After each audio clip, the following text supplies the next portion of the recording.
This isn't ordinary glass. It doesn't fail. This is the beast, the U.S. President's Limousine. One microscopic air bubble, one misaligned layer, one rejected panel, because at this level, tats. So-called bulletproof glass is actually a marvel of polymer chemistry, alternating layers of glass, It begins with raw float glass, a perfectly flat surface produced by floating molten glass on a bed of molten fusion. Each glass panel is cut to a tolerance of less than 0.5 millimeter.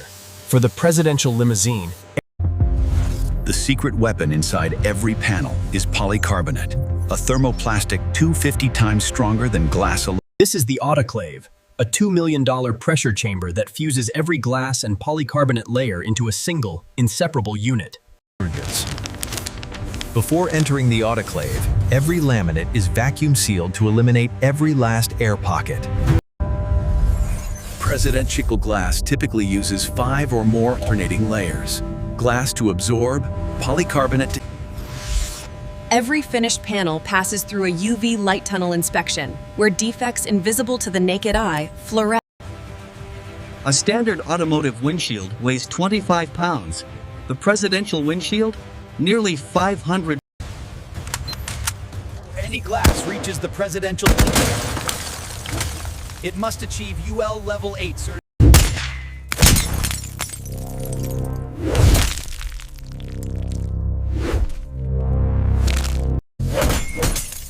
5 tests, 5 direct strikes. The panel is shattered but the protected side shows nothing. Rifle rounds are only the beginning. Presidential spec glass must also survive grenade-level blast. When installation day arrives, each panel is fitted by hand using vacuum suction lifters. No metal tools touch the glass. 5 inches of glass, 8 tons of vehicle, 0 margin for error.